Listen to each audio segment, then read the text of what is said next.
So today, Quebec Health Minister Christian Dubé announcing the launch of a new information tool designed to provide us, the public, with a more accurate reflection of what's actually going on in the province's emergency rooms. Now, it's interesting. This remains a problem. It has been a problem for a long, long time. I know some people criticized the minister before for saying, we're going to create a group for this and a group for that and kind of take responsibility away from him. But I think it's kind of hard to argue against the idea of having more information out there. Obviously, the more you have, the maybe easier it is to make a decision.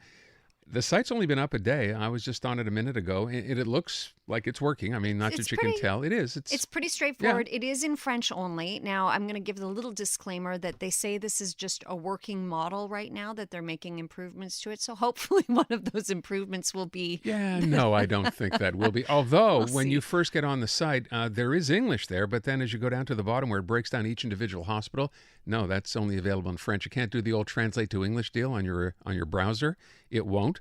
So we thought, first of all, with respect to this new tool, which covers everything from how long waiting times are, what they call stretcher occupancy rate, to total number of people in emergency, and then breaks it down by hospital. So if, God forbid, you have to go, maybe you could look at one particular place and say, wow, that line is too long. Why don't I go somewhere else? So Dr. Chris LABOS is a cardiologist with a degree in epidemiology. He's heard, by the way, Sunday mornings here on CJAD to 8:10, on Weekends with Ken. He's on the line right now. Dr. LABOS, thanks for being here today. No, thank you for having me. Well, fair to say right off the top, look, we can find a lot of things that are not good with our emergency system, but to have an idea like this, actually have it, working, is a step in the right direction? Yeah, absolutely. And I mean, this type of thing exists elsewhere, so it's good that we have it here. And I was speaking with somebody the other day, and we were talking about this, actually, because there have been previous iterations of this, none that are this user-friendly and generally accessible to the public. There were other ways to look up this data, but it was more for sort of research or, journalistic purposes. But this is something that the public can go and look at to see what the situation looks like. So if you, log on to this website and see that that the hospital closest to you is at a 200% occupancy rate, maybe you're going to think twice about going there, and maybe you're going to want to go somewhere where the situation is a little bit calmer and where you're probably going to get seen faster. So at least it gives people the information. And this is to the good, because if we want to resolve a problem, the first step in that process is actually knowing how bad the problem is, and I think that's what's being done here. So, the joke that we sometimes have with the health minister, every time he sees a problem, he's like, well, okay, we need to measure it. We need to create an app for that. And as much as you may, want to sort of make a joke about that instinct, it actually is not a bad instinct, because it allows you to quantify how bad the problem is, where it's worse, and where you need to direct resources to make it better. And it's a very business-like approach to approaching the problems with healthcare, which is maybe not necessarily a bad thing, because it's good to have sort of an outsider look at the problem and say, well, this is how we would fix it if this was a business. Maybe that's how we need to address the problem, see where the resources are most lacking and where you need to divert, personnel to make things better. I'm on the site right now, just like Aaron, and I do see it's a very simple, straightforward layout, except I'm thinking to myself, people in a time of crisis might not necessarily have the wherewithal to get on there and start checking things out. Dr. Mitch this morning, Dr. LABOS, was kind of questioning a little bit how accurate the numbers might be. And I wonder if you could comment on that. Like, for sure, the situation in ERs must be evolving more than rapidly. I mean, it would be pretty hard to stay on top of these in a very accurate live time way, would it not? Yeah, it would. And here's the thing, too. These numbers, depending which metrics, some metrics are going to be updated hourly, some metrics are going to be updated daily. And, a lot can happen in a 24-hour period. So you have to sort of bear that in mind, that this is not real time. You're just getting a rough estimate. When it comes to the occupancy rates, like what percentage of the stretchers have people in them, that is obviously going to change, but it's not going to drastically change within the span of a few hours. So if you're on a site and you look at your hospital and it's at 200% occupancy, yeah, maybe that came down a bit over the course of the day as beds got liberated, but it didn't go down to 100%, right? So you will have a sense that your local hospital is very, very full, and maybe you want to seek attention elsewhere. So it's to give you a rough estimate, and but I wouldn't put. The purpose of these numbers, at least right now, is not to be super, super precise, but it's to give you the last best metric, which probably was calculated over the last 24-hour period. So here's my question. Yes, the information is there. Yes, it seems to be fairly comprehensive. I mean, as far as accuracy, whatever, it'll be the best it can be. But at the end of the day, Dr. LABOS, The government already has access to all these numbers. The fact that it's putting them out there, making them available for the general public, great. If you have to go to a hospital, you'll know what the emergency room status is or the wait time is. But it would seem to me the bigger problem here is these numbers. You know that, from the Jewish to the Lakeshore, it's 120, 170%. How does this change anything? This doesn't make the situation any better. It just gives you access to the numbers the government already has.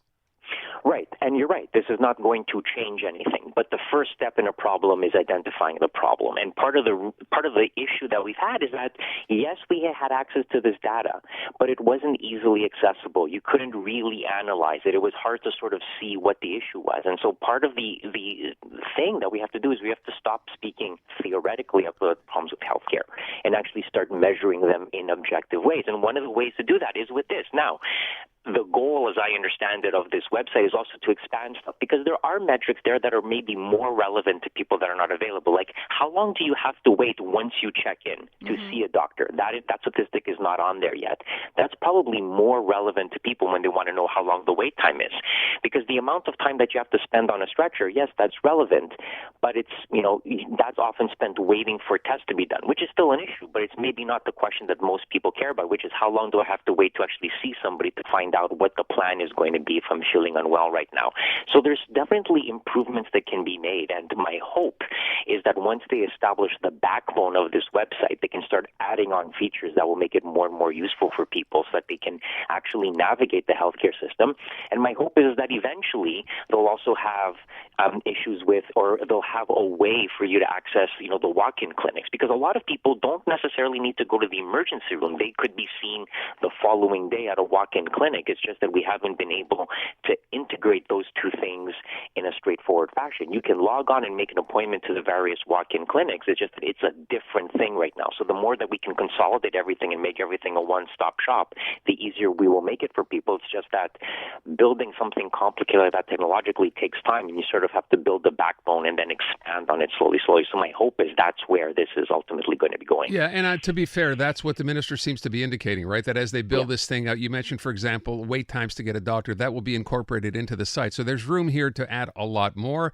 And I guess, as I said off the top, the more the merrier. You can't possibly have too much information or access to it. So that's a good thing, I guess. I feel like we've gotten so used to setting our expectations very low, right? And so when something comes like this comes along, we're like ever so quietly optimistic about it, but we're so used to being disappointed. I'm wondering how you, from a doctor's perspective, feel. Do you have that same sort of quiet optimism? Do you feel like maybe we're rounding a corner with Christian Dubé and having some real measures put in place to alleviate the difficulties? I hope so, because I think it's interesting that he almost approaches these things from a non-healthcare perspective. He approaches things from a business perspective. Mm-hmm. If you're running a business and somebody's telling you, like, we're losing a lot of money on these sales, the first thing you would ask would be like, okay, well, how much money are we losing? And if people look back at you like, well, we don't have an actual metric for this, you'd be like, well, let's figure out how much money we're losing on each of these transactions. So there would be this thing of like, well, let's figure out how bad the problem actually is. And I think that's how we're starting to approach it. And we're starting to do things that, frankly, probably should have been implemented 10 years ago. Because the technology to do this sort of thing is it's not as if we didn't have this, right? It's just that we didn't get around to doing it. So I feel like we're slowly starting to incorporate things that will make things a little bit more streamlined, a little bit more easier. And I hope. And we have seen these slow technological advancements. We had a lab system that to look up labs that was only using the backbone was only on Internet Explorer, and it took them a while to sort of upgrade to some of the newer browsers like Microsoft Edge and stuff like that. So it can be frustrating sometimes because you think, like, why can't we do this right the first time? But, we do get there eventually, and it can sometimes be frustrating when things happen at, sometimes what seems like a snail's pace. Yeah, by the way, speaking of frustrating, we were both kind of frustrated by the fact that it's something as important as this in health, and Natasha mentioned it before, there's nothing here in a decision by the government to make this available in both languages as opposed to just in French. But then again, maybe that's a conversation with someone else for a different day. Can I also just point out we weren't able to get any government officials to come on the show to talk to us specifically today about this. So I think that's aside, also a problem. Dr. Labos, thanks. I appreciate it.